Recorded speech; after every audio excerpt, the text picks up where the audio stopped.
And welcome back, everybody, to another episode of Benched with Bubba, episode 154, with the final week of fantasy baseball drafts upon us. We're going to talk about some sleepers. We've done all the position previews, done a bunch of draft talk. We're going to do some sleepers. In order to do so, I have a special guest, first-timer on the show from Baseball Prospectus. You can find him on Twitter at Jon Hegglund. Jon, how we doing, man?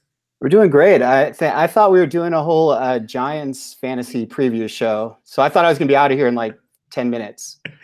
Oh, man, we could so We're do. not I doing love we can talk all the Giants you want because we can cry together. We can laugh together. I can put an extra explicit label on this because it might get a little rough. But yeah, no, I feel really bad like complaining about the Giants after 3 rings. It's sort of like I have a lot of friends who are Mariners fans, and they're not really up for that. They don't want to hear it. So. Yeah, I loved your tweet. I think it was yesterday, the day before, going, man, as much as I'm down on the Giants, I have to keep remembering, like, or it was something like 3 titles in 5 years. Is basically something like felt like so long ago. It really was. What happened? Yeah, that was nuts. Yeah, because like you say it, I look over above my computer. There's a 2010 like plaque. There's a Will Clark jersey behind me. I got like the Giants here. I got all kinds of stuff around my room, and I just did my around the bases pod, and we did the NL West preview. And my co-host was having a blast asking me questions about the Giants. I'm just like not wanting to talk about it at all. So well, yeah, let's move on then. Yeah, I feel you. It's gonna be a rough year, but we dig on and we hope for the future. Joey Bart and company is where I'm at. I'm gonna go into San Jose and watching the boys play. So that's the plan. Very nice. Let's talk about some recent news and kind of the fantasy impacts to it. We had a couple little signings. We're not going to talk Mike Trout because that's amazing, but he's not going to impact fantasy. He's still the best player in the world. Alex Bregman got his deal, not going to impact us. Gio Gonzalez, though, does get a minor league deal with the Yankees. We know their rotation's a little banged up. Gio might not be ready for the start of the season coming in this late, but there's going to be an opening for him if, like, say, Domingo Germán or Johnny Lasagna or one of those guys doesn't come through. How does a guy like Gio Gonzalez now jump onto the fantasy radar for you? He really doesn't. I'm actually more interested in this if maybe it's tipping their hand a little bit about where they think Severino is. Needing to go get reinforcements. I don't know. Gio, I guess in a really deep format, an AL only format, he'll grab you some wins, but his velocity's been declining. K per 9 has been declining. So going to that ballpark, it doesn't give me a lot of hope for fantasy relevance. So there's probably, and I've never been a Gio fan. I just can't stand the guys that wreck your whip for some reason. And Gio's always kind of been a whip killer. So I'm probably going to stay away. AL only. If you're into that, go for it. Yeah, I feel it. It's a tough one. He does hurt you a ton. He has like those glimpses every once in a while where he wants to suck you back in. And you got to like just hold off and go, nope, this is not the Oakland A's Gio Gonzalez or the early national Gio. It's just not happening. Yeah. Another kind of small move that it's more of who it's going to affect more than his production overall. But Carlos Gonzalez goes to the Cleveland Indians. They needed another outfielder. They needed a kind of a left-handed power guy, sort of needed. You have Jake Bauers. There's Greg Allen and some others out there. First off, do you think Cargo has a fantasy impact this season, or is he just another guy? His value was already declining. I mean, Coors kind of propped it up for the last couple years. I mean, what are the Indians even doing? Like, do they even want to win their division? So bad. They're trying to win their division in like 2010 by getting Hanley and Cargo now. So I don't even know. I mean, I had a little bit of hope for Greg Allen and even Jordan Luplow as, being sort of deep sleepers. I mean, Allen more, he's been drafted for his speed. That's kind of a mess. And I don't see Gonzalez, he could come out, hit a few home runs, put up a marginally decent average for a little while. But I just think he's at the end of the line. So I'm more sort of astounded by what the Indians think they're doing. Like, they're inviting the Twins to just take that division. So I don't know. Yeah, I thought I was being, sneaky a month or so ago saying the Twins were going to win this division, and that was just when they were trying to trade like Kluber or Bauer out of the team, which made no sense to me at all. But yeah, now watching what they've done to this offense and manipulating it, and now you're going to have Hanley and Cargo there. It really is weird to see what they're doing.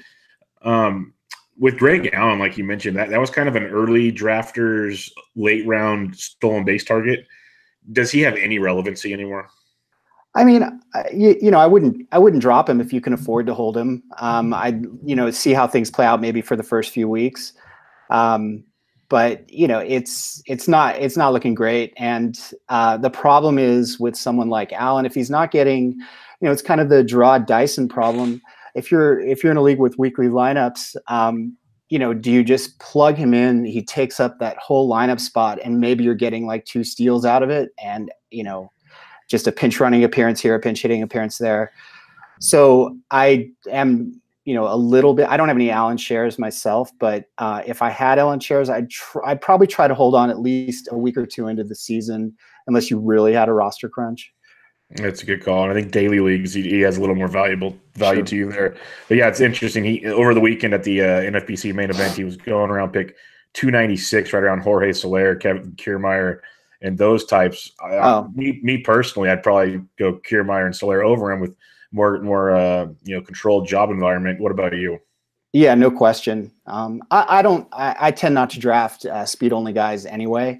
But Kiermaier's got just 1 season of health from him. Maybe he can go, I don't know, 10-25 or something like that if he's leading off.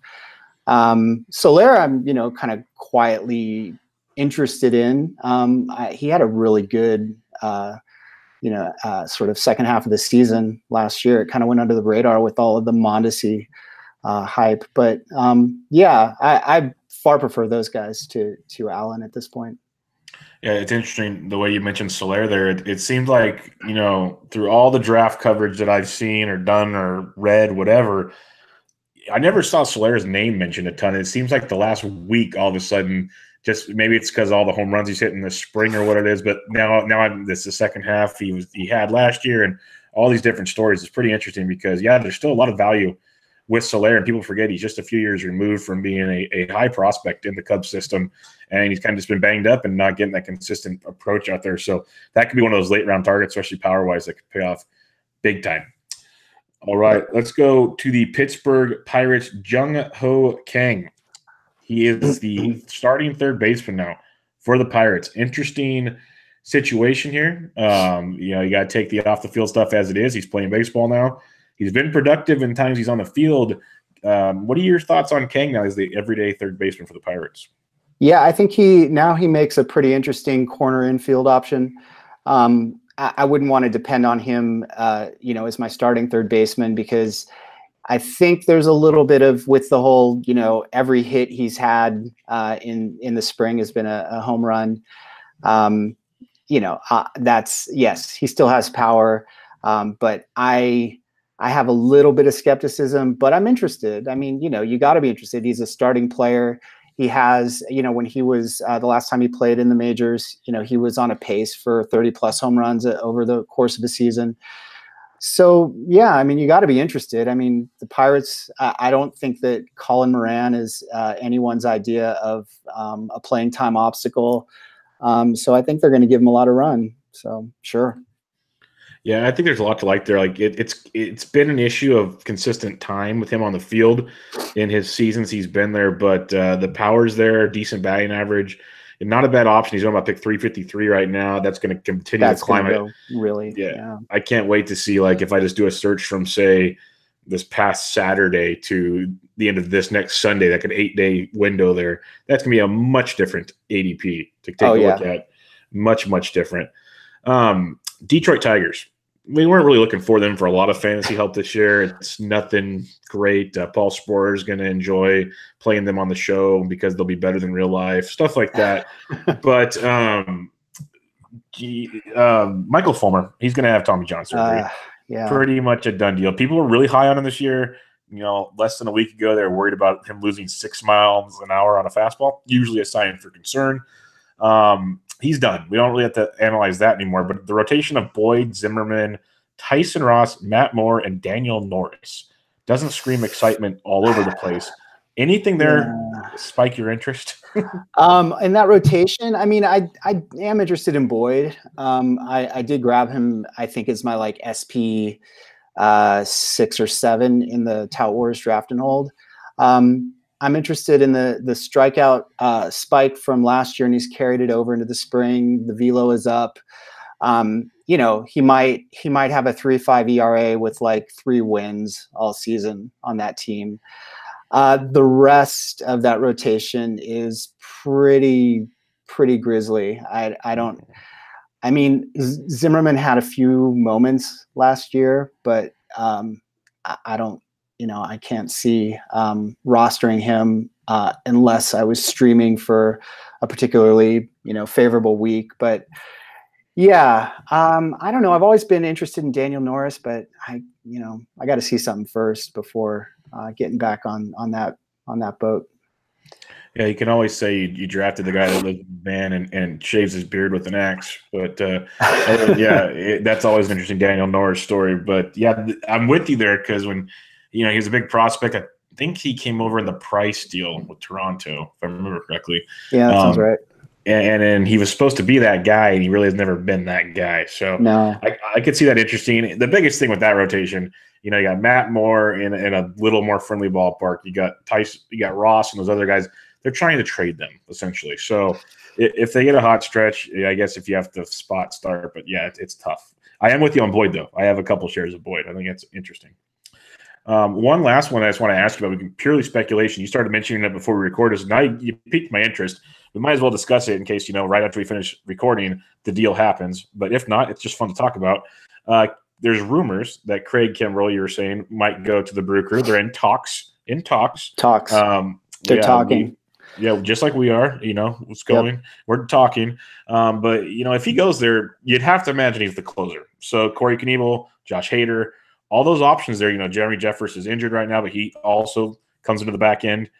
What does that do for you with that back end that was so dominant, but everyone kind of got a piece of the pie? Now it's pretty much gone. Yeah, I mean, it makes me glad that I missed out on almost all of those guys in the leagues I've drafted so far. That's selfish. Hader's value doesn't change a ton. He's still going to be a multi-inning guy. But he probably the 10 to 15 saves he might get probably gets chopped down a little bit. It's purely speculative. So who knows? I mean, I'm just sort of impressed with the Brewers have been, one of the few teams that have looked at the market and if they do sign Kimbrell, like with the Grandal signing, with the Moustakas signing, I mean, they've, don't get me wrong. I want players to get their fair share. But they've made smart moves. They've really taken advantage of the depressed market, and they have to be, if the Kimbrell signing goes through, I mean, they have to be far and away the favorites, not if that, certainly in the Central, but possibly to challenge, the Dodgers for, the supremacy in the NL. I mean, sure, the Nationals and the Phillies are around, but that really would elevate them to another level. So, with that bullpen, that bullpen would be definitely one of the top ones. When you talk best bullpens, you talk Yankees. The Astros always get a nice look there. But that would definitely elevate the Brew Crew in a big, big way. If they could just get a couple starters to be consistent there, that'd be scary because that offense is going to be very, very good. So I'm curious to see where that goes. It is an interesting topic because there's only, about a week left of draft time. And Knebel was a very, very popular name. Hader's always popular. It'll be real interesting to see how that all plays out. Yep. All right, you hinted already. You mentioned your Tout Wars draft and hold team. We want to talk about that real quick before we get into our sleeper talk. It's a pretty cool deal. The first year of the Tout Wars draft and hold, 15 teams, 50 rounds, I believe. You had the third pick. What was your general strategy when you went into this draft? Well, so first of all, I had to decide if I was going to take Jose Ramirez or not. And as I wrote about in my recap, the Clay Links sent the tweet that changed 1,000 draft boards about Ramirez and his really abysmal performance against breaking pitches in the sort of his 2-month slide in August and September of last year. And I thought, well, do I really want to? I mean, yeah, this was a bad end to the year for him, at least as far as batting average. And I thought twice. I thought, well, should I go Scherzer? Should I go JD? But Martinez, I kind of stepped back and tried to look at this with objective eyes and say, he's been an elite hitter for really the last 3 years. He's 26, and 2 months is a really small sample size when you're looking at 3 years of elite production. Furthermore, Tout is an OBP league. Even when he was hitting like in the 220s, his OBP was around 340, 350. He was actually, his walk rate increased, and that gives me, I think, a comfortable floor. And with that Cleveland team, I mean, we sort of referenced how how bad the bottom end of that lineup is. I think it gives them a lot of freedom to run. And so I thought that was a pretty safe value. And I wanted the freedom, rostering someone who was an on-base guy with power and speed just means you can go in so many different directions, based on what's available to you in subsequent rounds. So the other thing I wanted to do, a couple things also. I wanted to really get a strong on-base percentage, sort of core of my roster. So went with Ramirez and Juan Soto as my first 2 hitters, and then got like Posey, Jesse Winker, who are also really strong on-base performers to make sure that I kind of lock that in. On the pitching side, I just wanted to see what the room was going to do, but planned on probably getting 2 pitchers in the first 4 rounds, whether they be sort of top of the line aces or kind of, second tier aces. And I did grab pitchers in the 2nd and the 4th round with Snell and Jameson Taillon. Then I really wanted to go hitter heavy for a while, for about maybe 8 rounds or so. And then just kind of use those mid rounds to really stock up, just really get a lot of quantity with pitching, because with the draft and hold format and the weekly lineups, that would give me a lot of freedom to just play matchups and kind of, maximize, the talent that I had as far as starting pitching. So it's kind of how it went. Yeah, I like it. Looking at your the way you talked about kind of just trying to maximize innings and like kind of targets and whatnot, and you really did that after you got like your core of Snell, Jameson Taillon, Charlie Morton, 3 you can really count on there. You got Wade Davis closing, but then you go to Hyun-Jin Ryu, who he's going to spend some time on the DL. It's just what they do, but when he's out there is outstanding. John Gray, you can stream him when he's on the road. I don't hate him on the road. Then you got like your Trevor Rays, your Andrew Millers, those kind of relievers. Matt Strom, who now is turning into a great pick.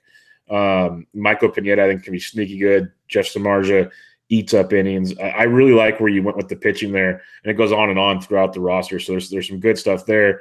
You struck gold on Robbie Grossman. As much as I don't like seeing him starting for the A's compared to some other guys they have, that's going to pan out really nicely for you there. What were a couple guys maybe, because as you're going deep in like 15-team, 50 rounds, like you're drafting some guys, Corey Spangenberg, there's the Jordan Luplow name again, Jarrell Cotton.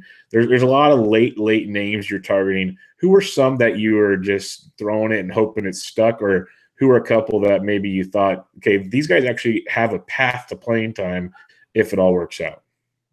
Yeah. Trying to see if I can get my draft board up. Your pick in the 40th round is very, very good. Well, I hope so. I mean, that's definitely one of them where it, the BP has sort of a cult of Vogelbach. There are a lot of the writers there that are really into Vogelbach, just waiting for that, waiting for him to translate that minors dominance into the majors. So it was a couple days after that Dipoto came out and said that he'd be getting a serious look. I think honestly after about round 30, it's pretty much all sort of throw crap against the wall and hope something sticks. I mean, I do think you have to balance. I didn't go. I think a lot of managers went a little more prospect heavy, and I really erred on the side of like boring regulars. Your Brett Gardners, your Alex Gordons. I mean, those are nobody's idea of exciting fantasy players. But I know there's going to be some week in July where I'm going to be really glad that I've rostered Alex Gordon. As uninspiring as he is. And I think you just have to really, and another thing, because I kind of went pitching heavy, I don't have a ton of backup at my positions. So getting those guys that, even if, frankly, they kind of suck, at least they would be accumulating some stats if it comes to a point where I have to actually put them in the lineup. So yeah, the Gordons, I mean, like Zach Davies, he's getting hit around like a pumpkin this spring, but he's gonna get 10 to 12 wins with like a 4.2 ERA, and sometimes that can be useful. I'm glad you mentioned a name like Alex Gordon. I literally did a draft earlier tonight, a 15-team draft, and I was the 5th pick, so on my last pick, 30th round. I was debating taking Alex Gordon just because he's going to be batting in the middle of that Royals order. He's going to be out there every day. It's like, as much as he can be annoying, he's going to get chances to produce day in and day out. And at that point in the draft, that's exactly what you're looking for. So yep. I like that. And when you look at your roster, like you said, you can do that deep pitching strategy because you set up your game plan of taking so many solid hitters, barring injuries, which you can't predict. You have a solid lineup that, in reality, you're not going to be changing a ton throughout the season. So there's a lot to like there when you're doing it. Can you let everybody know exactly that might not know what a draft and hold format entails? Like, do you still set your roster every week, stuff like that? Yeah. So, it's modeled on the NFBC Draft Champions. And I've only done one of those a couple years ago, so I really don't have a lot of experience. I don't know. Do you do the Draft Champions? I have not yet. No, okay. I have not. I mean, it's like it's a good mock drafting, but it's 150 a pop, so it's expensive mock drafting. But so 50 rounds. So you draft and you hold everyone for the entire year. There are no trades, there are no waiver pickups, there is no DL.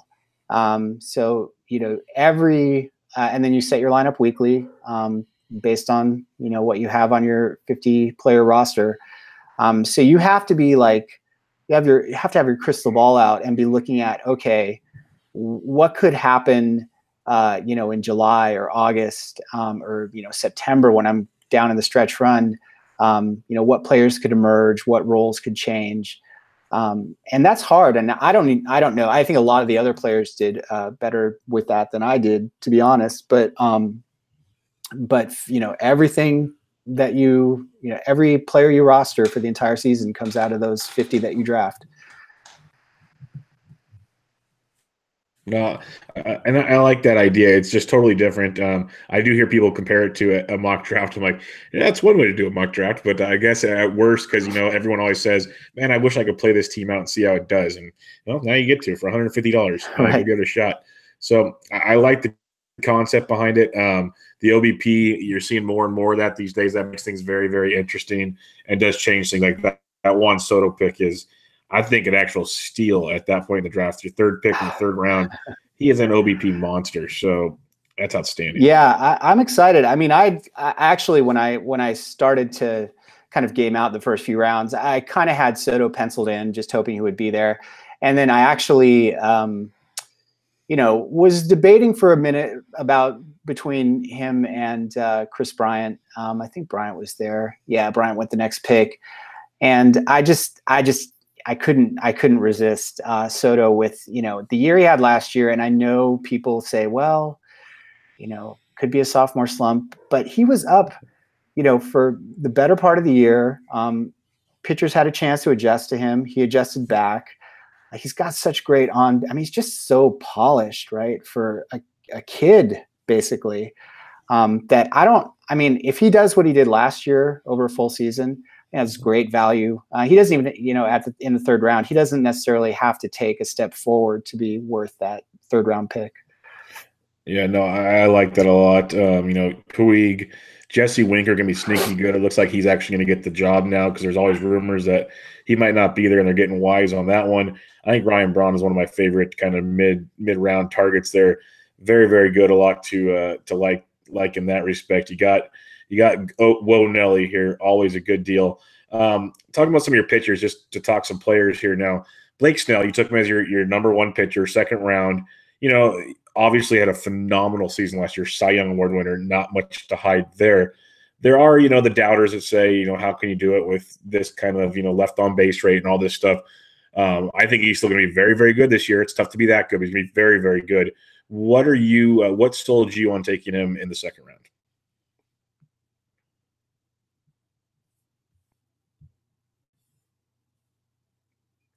John?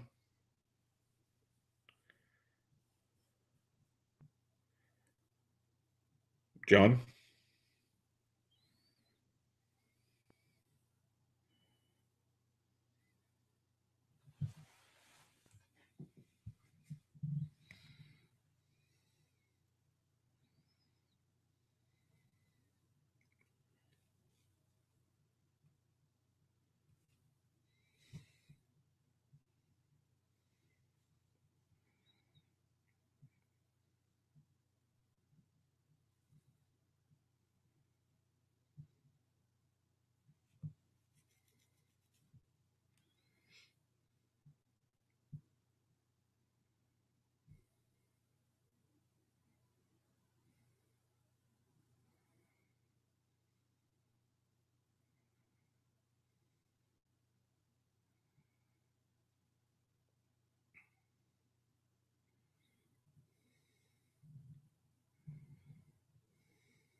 All right. Good? Yeah. No worries. I think that was mine. Sorry about that. No worries at all. That's what editing's for. It's all good. So I'll pick up where I left off on this last question of Snell with you. All right. So many people feel that Blake Snell has a potential to have some regression this year after an outstanding season where he obviously won the Cy Young Award.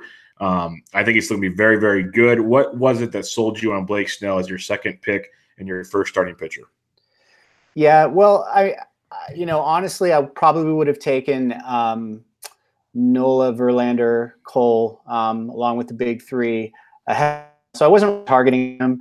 I just saw him as kind of the last top line ace before a tiny step down to the Bauer, Syndergaard, Severino tier.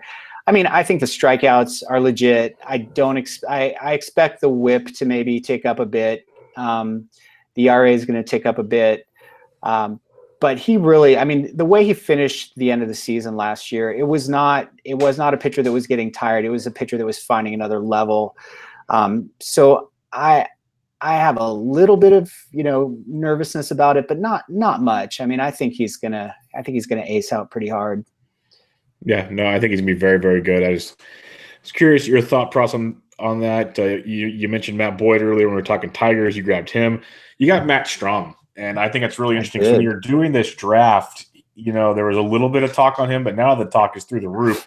Were you targeting him before the spring success, or did the spring success have anything to do with that?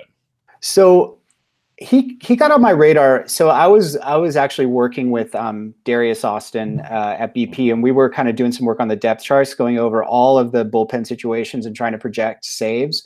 And we got to San Diego's bullpen. We're like, yeah, Yates is the man, but we got to throw a couple of rogue saves somewhere else. And I'm like, well, what about Strom? And he's like, I think they're stretching him out to start. And I went, huh, okay, because I've always loved him just with the stuff. And so, I got, and one of my good friends is a Padres fan. He has to be a good friend because I overlook that flaw in his personality. And he was really excited about Strom, and this was right when the spring games were starting. And so I just thought whatever his role was going to be, that he would be someone good to grab because of the talent. And it looks like it's going to be a starting job. So I'm pretty excited. James Anderson was kind of pissed off at me because I got Strom in here and I got him in TGFBI Champions League, and James is in both of those leagues. And he's ready to get his grubby little fingers all over my Strom. So, yes, he likes him some Paddock and some Strom. He likes that San Diego duo quite a bit. So, sorry. No, that's fine. What were you going to say? Well, I was just going to say, because Alan Harrison, right, who was drafting he was drafting out of the 2 slot. So that same round that I got Strom, I think Paddock went earlier in that round. So this was, what was this? This was round 22. Yeah. So Paddock went to Matt Modica, and Alan's on the chat going, God, damn you guys. And then I got Strom, and he was not happy that 2 of his Padres went in that round. That's outstanding. Hopefully somebody got Fernando Tatis from them too. That'd be even better. I just like this format that you put together. A couple more things I want to mention is you took 4 catchers, and I'm not saying that's a lot by any means because it's 50 rounds, and you can't add drop, obviously. And catchers get banged up a lot. Like, things happen with catchers. Was your plan to take 4 catchers, or did it just kind of fold that way? I honestly stress so much about catchers, and I thought that's a really dumb thing to stress about. After I got, because I didn't really have an idea of what I was going to do as far as my backup catchers. I got Posey, knock on wood, he's healthy. The hip has been fixed. I got Tucker Barnhart, who's a pretty good OBP catcher, plays every day. And then I was just sort of taking cues on, were people going to grab a 3rd, a 4th, a 5th? And some people just went, did not even grab a 3rd catcher. Some people went as many as 5. And I thought 4 was, Fegley is going to get some at-bats. He's got a little bit of power. Not exciting, but he could fill in if need be. And Stassi, I actually like Stassi. I mean, now that they have Chirinos, Stassi's probably, maybe going to get 1-2 starts a week. But if anything happens to Chirinos, I think Stassi is sort of a decent, I think there's some room for growth there as a hitter. So, and I thought, whatever. I thought about drafting a 5th catcher toward the end, but I examined my life priorities and realized that that was not something that was really going to make my team that much better. So, another thing I want to mention here is I really like your positional flexibility you did. You took Eric Thames and Dan Vogelbach, and in your article, those are your only first basemen. But then you mentioned Ryan Braun, Travis Shaw, Jake Lamb. They should all get first base eligibility. So that really moves things around. Second base, you have like 4 or 5 guys that can play there, play otherwise. Same with third base, so on and so forth. I think in a format like this, were you really making a point to try to get positional flexibility? So I was happy to do that early on, and I kind of had my eye on that. I actually wish that I'd done it more with the later rounds. There were guys out there that I had near the top of my queue, like Aledmus Diaz, that I kind of had my eye on as filling multiple infield spots. Didn't get him, ended up with Spangenberg. So yes, it was on my mind, but I think I could have done a better job of that. And the whole first base thing, it just shook out that, once I took Nelson Cruz, I said, okay, don't worry about first base. You've got guys you can plug in there. Nelson Cruz is basically your first base power bat out of the UT spot. And then whoever you want to put in first base, be it Braun or Lamb or whoever, that'll work. That'll play.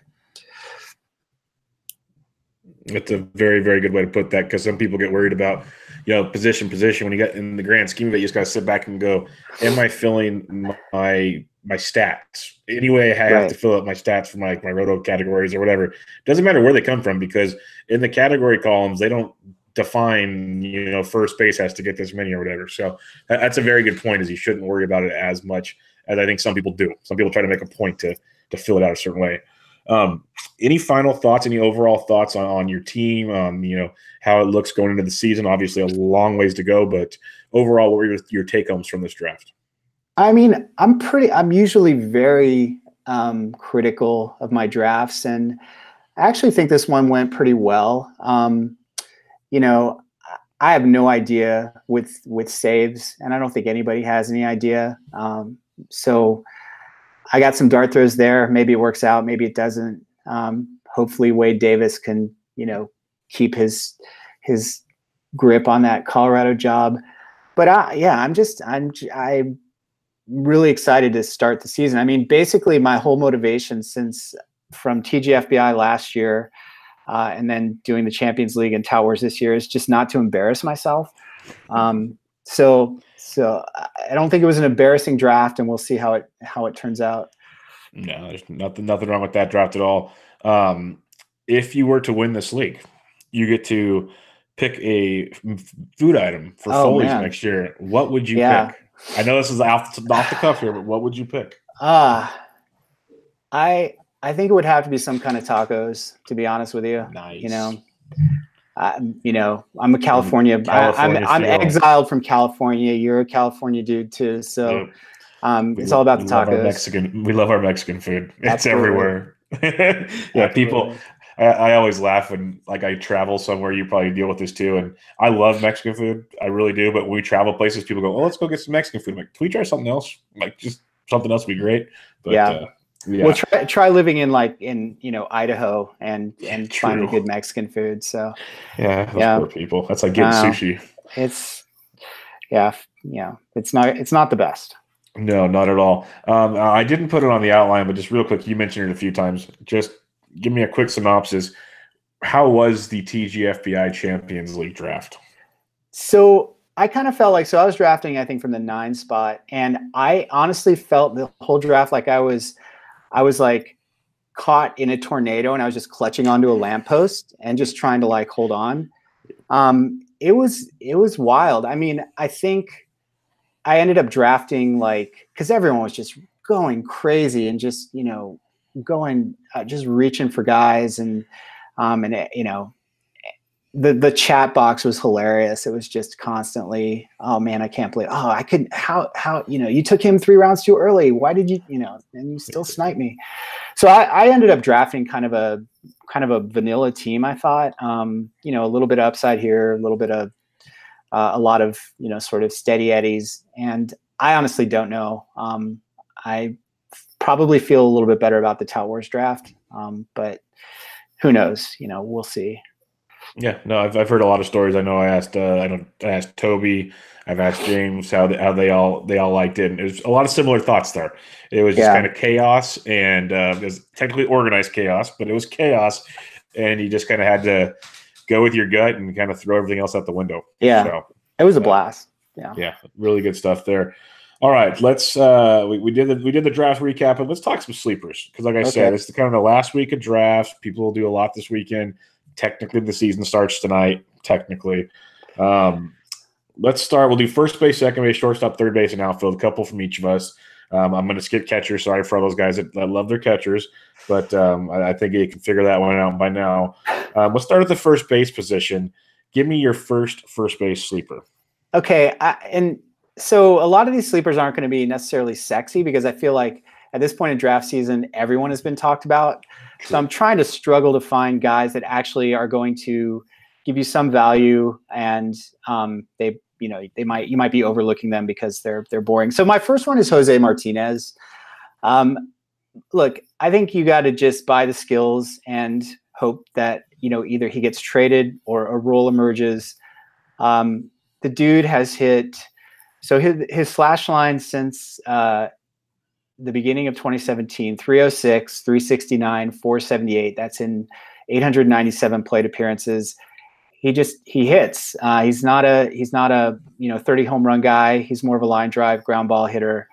But I think that late in the draft, if you get those skills, at your corner infield position, I think it's a decent bet that he's going to return some value. I think he was kind of forgotten about when the Cardinals traded for Goldschmidt, and because Martinez is terrible in the field. But I think something's going to emerge for him. So, yeah, I like that one quite a bit. If he gets playing time, like you said, he's just a great pure hitter, and he's really going to flourish when he gets there. My first one is going about 20 picks after Jose Martinez right now is Justin Bour of the Los Angeles Angels of Anaheim.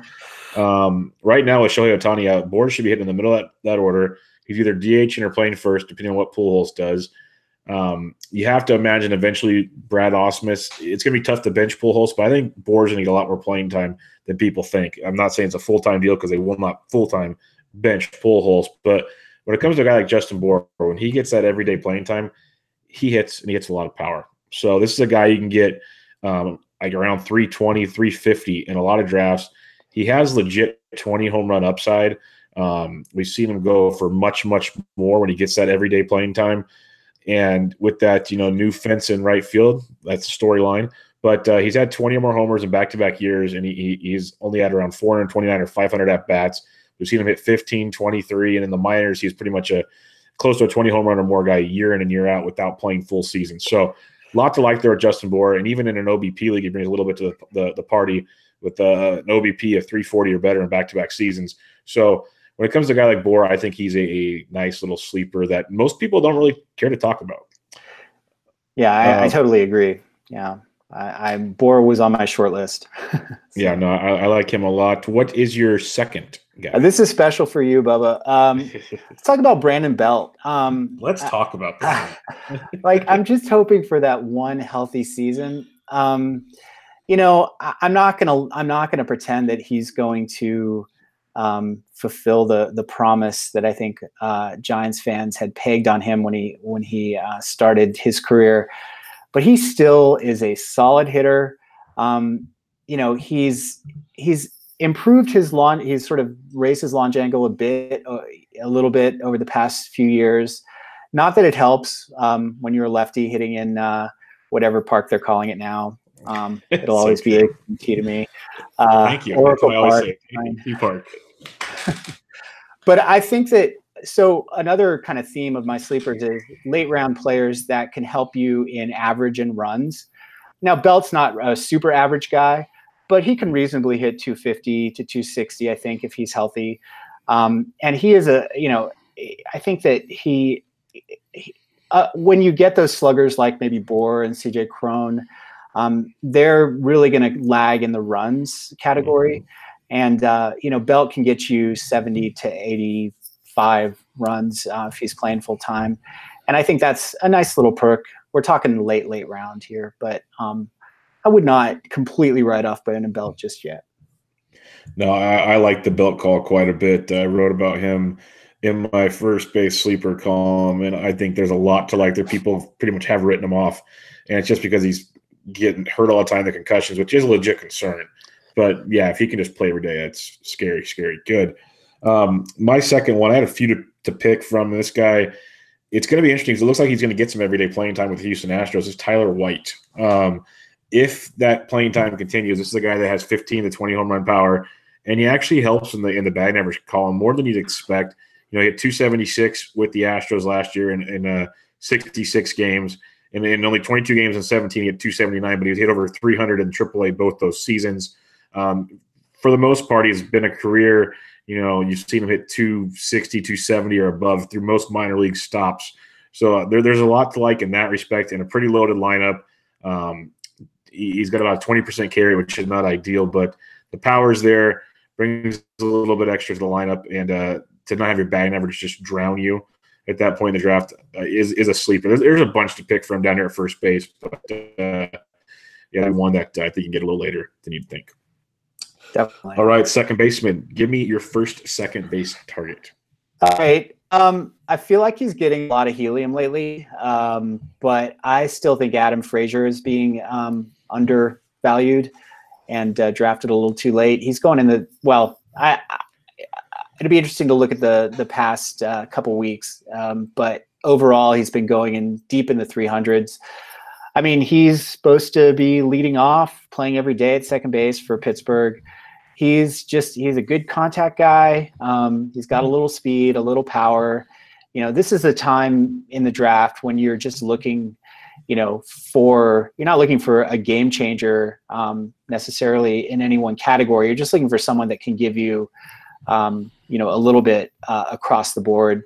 And I had him I still have him in an NL only keeper league, and he really last season towards the end he really came on and was hitting, getting a hit or two every day. It seemed like I think there's a high floor there, and I would be happy with him as my middle infielder if I'd waited on the position. Yeah, it's a very, very good call here. My first one, he's going to pick 362 in the main events, and he's not sexy at all. But you mentioned how rough that Indians offense is. Jason Kipnis is going to be hitting at the top of that order in front of the likes of Lindor, in front of the likes of Jose Ramirez, and he's not far removed from being a all-star. And I know he's kind of struggled the last 2 years, but we saw a nice turnaround, especially like in the second half last season. He's still in there with 18 home runs. The average was not ideal, but back in 16 and before that, he was a 275 plus hitter. If we can get him back to 250 or better, you're looking at some pretty good things.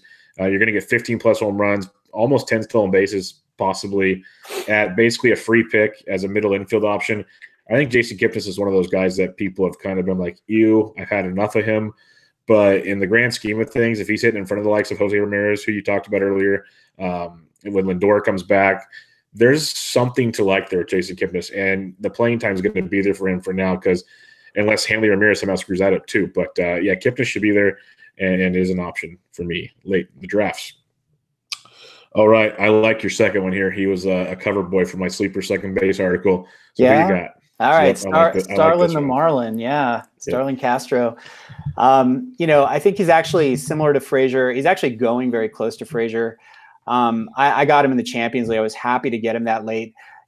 Here is when you're this deep in your draft, when you can get someone who's going to get 600 plate appearances. I mean, you can book 600 plate appearances. He's, I think he's actually, when I checked roster resource, he was maybe going to be hitting cleanup.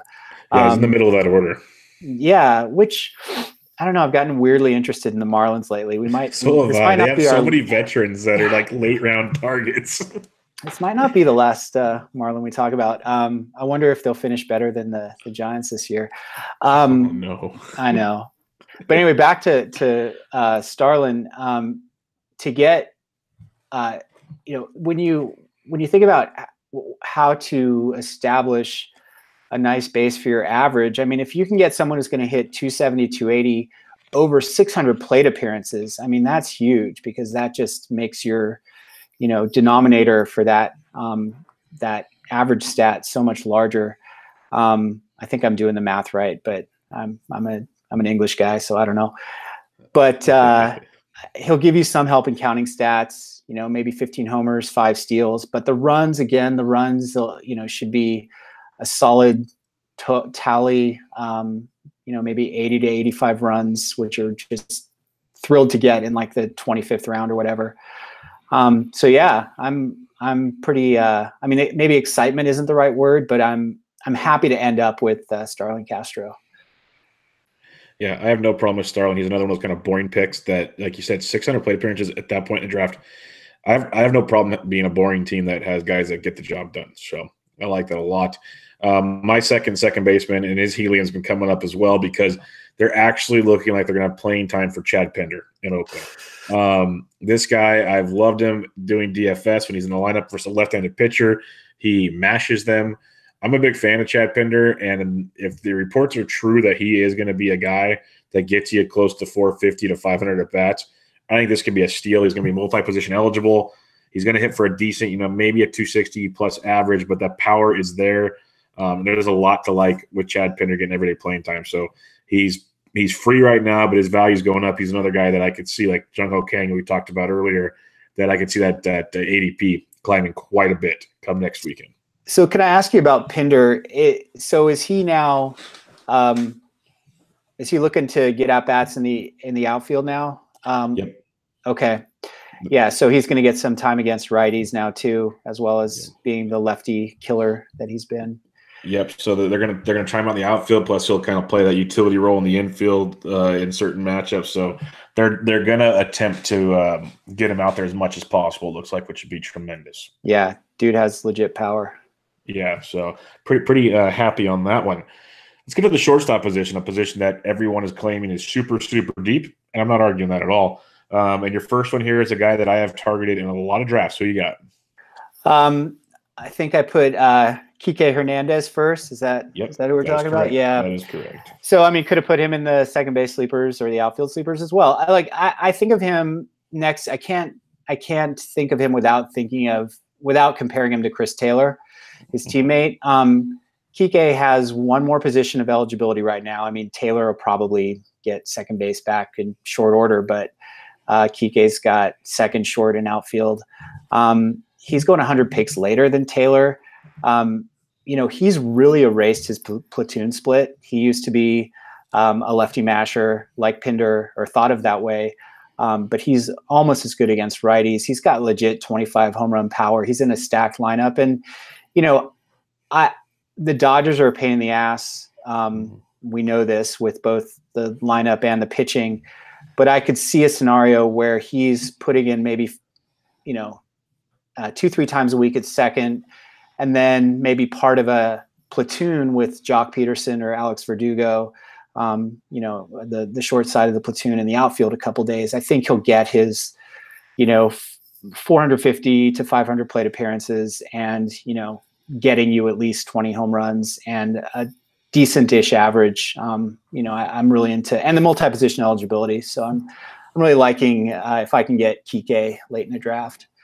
Yeah, I like getting him late. The power is legit. Like you said, once he kind of broke the mold of being a lefty-only guy, he's going to get the playing time. We saw it last year. And I think, the Austin Barnes experiment outside of catcher is gone. And then Chris Taylor, he's kind of a downer last year, so we'll see how that pans out. My first one, he's been going up. I had a couple others that I really liked, and they're all above pick 200 now. In Paul DeYoung and Jorge Polanco, a month ago they were way down there. But Asdrubal Cabrera still only picked 222. It's not a massive sleeper, but 25th shortstop off the board. There's a lot to like with him. He's basically has 14 or more home runs in every season since 2011. He hits basically 270 at least, 70% of those seasons. He is a very, very consistent player. He's getting you 65 plus runs scored, 65 plus RBIs with big time potential. He's just consistently getting the job done. I love that kind of consistency when I can pencil it in at a shortstop or second base or a middle infield position. And going to Texas and Arlington is not going to suck hitting there in the summertime. So I really like his dribble. He's actually second, short, and third base eligible. So you factor in middle infield and corner infield. He can fill up 5 different roster spots for you. So big fan of his dribble at that point in the draft. Who's your second sleeper shortstop? All right. Well, let's go to Atlanta and look at a little Dansby Swanson, see if he can fulfill some of that prospect pedigree. I don't. This is more of a profile pick than necessarily the player himself, because he was injured for most of last season, and he could have had a sort of mini breakout. His power just completely. I think Saris, wrote something in The Athletic looking at for possible breakout bats, and Swanson was one of his choices because his injury really sapped his exit velocity. I mean, he's still a number one pick. I think he's got the hit tool is still there. He'll steal a few bases, and again, he's been going around deep in the 400s this draft season. Like it's like got the plague or something. No one wants to touch him. But I grabbed him. He was, I grabbed him in draft and hold, and in a couple of other places. And, it's just kind of a bank on the post type sleeper narrative, to see if something's gonna pan out there. I think he'll be fine. I don't think he'll be a star, but I think he'll return value, at least going as late as he's going. I like that call. It's a guy I've looked at a few times. I haven't been able to pull the trigger, but I'm on board with everything you're saying there. My second guy is Lourdes Flores Jr. I'm a big fan of this kid. He had a stretch last year where he was just destroying baseballs and he got hurt. He still hit 281 with 11 home runs, drove in 35 in 65 games and 263 at-bats. He's doing it again this spring, showing all kinds of power. I think this guy's got 15 to 20 home run upside. He's going to hit for a decent average because the power is never really there in the minors, but he's showing it like a lot of these kids do out of nowhere when they come to the bigs. Could be the baseball. Who knows? That's a whole nother podcast. But the average is there. He's got pretty decent plate skills, and the glove is working in the field, so he's not going to lose playing time in that respect. Second base, shortstop eligible. So I like me some Lourdes Flores Jr. It's something with those brothers. They can hit a baseball. It's been well proven. So big fan of that one. Let's head over to the third base position. Got a couple good ones here. Let's go back to your Miami Marlins. Who you got? Let's talk about Brian Anderson, boring Brian Anderson. I could repeat a lot of the stuff I said about Castro. Anderson's going to be hitting second, so I think that gives him sneaky run potential. He got 87 runs last year, which, again, that's helpful. That people forget about the runs category, but he's a plus producer there. He's got a good exit velo, bad launch angle, so it's another one of these guys that's not going to probably not going to get to 20 home runs, but we'll definitely get to he'll probably be in the teens, there's I don't know, he's just one of those players that's also going to give you not elite average, but definitely playable average really late in a draft. And I think it's, these guys are kind of disguised because they don't have elite power or elite speed, but they just contribute in all of the categories a little bit. And so I think Brian Anderson's it's not an exciting play, but I think it's a good play. Yeah, I like that play. If he can just get that launch angle a little more, he's got such good hard hit line drive rates that power could come. He reminds me, I'm not going to say he's Manny Machado, but when Manny Machado first jumped in, he was like a double off the walls guy, and then he started figuring it out, and boom. So I think he's at least a 15 and 20 homer type guy once he gets going. My first one, it's one that some people might want to plug their nose at or throw something at me, but Maikel Franco. He's going about pick 259, 24th third baseman off the board. I know he's torching it again this spring. We've seen this story play out many, many times. But last year, he quietly had another really good season, 22 home runs. He's had 22 or more homers in 3 straight years. But one of the things that really caught my eye last year is he hit 270. He only played in 131 games. He played in 152 or more the previous 2. But hitting 270, he lowered his strikeout rate to 13.3%, which is a career best. There's a lot to like with this kid. And if people weren't paying attention to the Phillies, they added this guy named Bryce Harper. They added Gene Segura. And Andrew McCutchen. That offense is going to get really, really good. Not as much focus on Maikel having to come through. He's going to have more guys on base to drive in. I think he can be in for a nice big season of maybe 25 home runs again, at least 20. And if that average and strikeout rate stays the way it is, there's going to be runs to drive in and runs to score. So I think Maikel could be one of those forgotten guys, another kind of post-hype type guy that could come through this year. Who's your second third baseman? All right. I haven't ended up with him yet, but I'm kind of getting back into Ian Happ. He was so overhyped last year, and the whole, hitting the home run on the first pitch of the season off of Jose Urena. And then he just kind of fizzled. But I think, again, this is kind of a post-hype sleeper. There's talent there. He walks a ton, and even though the strikeout rate is like not just bad. It's gross. I mean, it was like over 36% last year. You know, the one thing that keeps me interested, that, you know, there's potential for that to come down. You know, like Yohan Moncada, he takes too many pitches. He strikes out looking a lot. His O swing, swinging outside the zone, was 24.7%, and that was actually 31st in the majors for everyone above 400 plate appearances. So this is not a free swinger. This is just a guy who seems like he might be a little too patient. And, you know, if he can unlock, you know, if he can and sort of get to the ball earlier in counts, he's got speed, he's got power. And I think there's a mini breakout on the horizon if he can just be a little more aggressive in his approach. All right, and I like the half call. I hope he can make it happen. My next guy is kind of disgusting. He's going at pick 350. You mentioned Brandon Belt. I'm mentioning Evan Longoria. Oh no. At 350, he's basically free. I know he only had 16 homers last year, but only played 125 games. He's been a 20 homer guy, or at least 17 homer guy his entire career. He's gonna, 244 down year last year. I wouldn't be shocked if he gets back to 260 ish. It's tough. This is where I don't like third base. It's very, very top heavy and very, very good, but unlike other positions, it drops off fast. But I think Longo's got some upside there, and he's basically a forgotten man for free. It's not attractive at all, but he's one of those veterans that's going to get playing time, and he's going to be a little better than people think. So Longo, it's not great, and I knew it was going to cause a little stir, but I'd go Longo there. I hope you're right. I hope I am too, because man, there's days I don't know how they're going to score at least 3 runs a game. I really don't. Let's get to the outfield, and this is one I said let's just do 2 because we could have probably done a ton. There's so many ways to go here, but give me your first outfielder. So I think this gets inside the top 200 a little bit, but I am fully into Ryan Braun this year. We mentioned him in the draft and hold discussion. I don't think he's done yet. He had such great exit velocity last year, just hitting the crap out of the ball.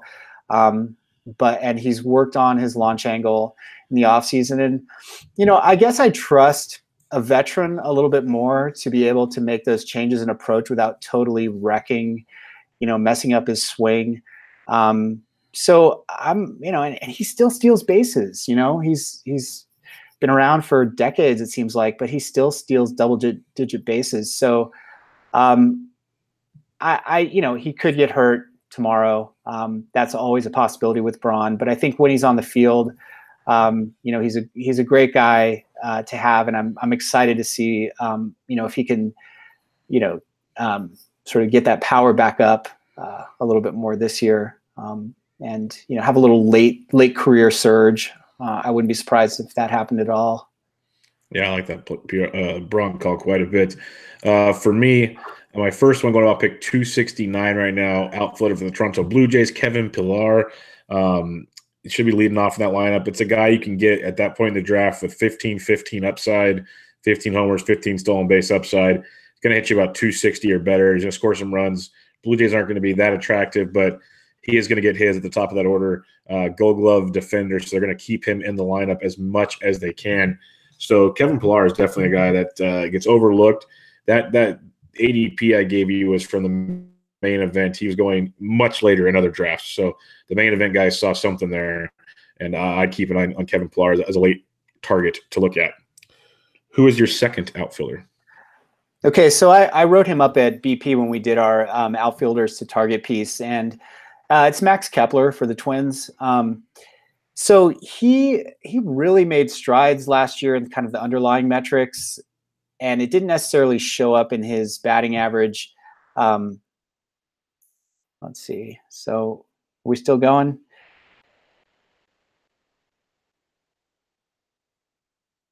Hello?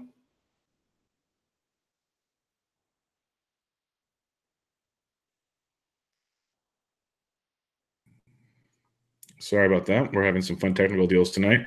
Start with Max Kepler again. Okay, Max Kepler, yeah. So he made some strides last year that didn't necessarily show up in his top line stats. His walks are over 10%. His strikeouts went below 15%. Increased hard hit fly ball rates. He really erased a lot of his platoon splits. And, he might be, there's talk that he might be hitting leadoff, that Baldelli's going to at least experiment with that. And so I think it's his age 26 season as well. If you were just sort of setting up all of the conditions for a breakout, like these would all be there. I don't know if it will happen, but I think that I'm willing to buy him at his current cost. I don't think he's I think he's a great value going well outside the top 200. I like that Max Kepler call quite a bit. A big fan of him this year. Grabbed him a TGFBI. My second guy going about pick 283 right now. He was hurt last year, only played in 72 games for the D-backs. Steven Souza Jr. Just in 2017, he had 30 homers and 16 stolen bases. We've seen him go, 15-15 type stuff or better. His minor league numbers, he ran like crazy. It's a guy, batting average liability. If you get 240 out of him, you're happy. He strikes out a ton, but he's a big-time power guy. He can steal some bags, going super late, and be batting right around third or fourth in that Diamondbacks lineup. Yes, the humidor's there, but still a lot to like there, Steven Souza Jr., so a little bit of value when it comes to him. All right, like I said, we could talk sleepers all day. There's tons and tons and tons of them to talk about, but we'll rely on them checking out your BP articles and other good stuff in that respect. I got one listener question for us. It comes from Cody McDonald at CoMacDo.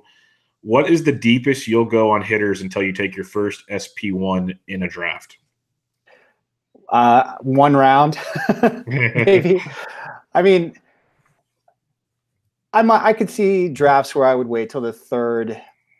This year I don't see going much further. I am not an advocate of the no aces strategy, even though it's worked for Clay Link and Todd Zola's written about it. Especially in these industry drafts, I would like to sort of go against the grain and be different. But you really it feels like that middle tier of pitchers is just so, laden with risk this year. I don't want the front of my rotation to come from that segment of the pool. So I can't really see this year going beyond the third round without having a starter. Yeah, it's tough. I've adjusted every season. I used to be a never take a guy early. I think last year I started taking him by the fourth round. This year I'm with you. I've taken, I think, one in the second or third round at the latest in every draft I've done. It's been I really feel like my team it's not comfortable at all when you don't have one of those kind of big arms to look at, because it drops pretty dramatically after a little while there. So it is rather tricky.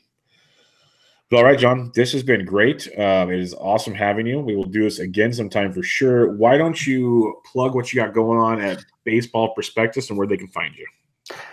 Yeah, just at BP, baseballprospectus.com. And I am writing something after I get off this call. I am going to write a piece for tomorrow on dark horse ERA candidates. So some pitchers late in drafts where you might be able to squeeze some ERA value who don't necessarily project to have that value. And we haven't really done our assignments for in season. We'll be doing that in the next week or so. So I'm not sure what my beat is going to be, but you can just find me if you go to BP and click on the fantasy link at the top of the page. I'll definitely have some content there. Awesome. And he's on Twitter at Jon Hegglund, Hegglund.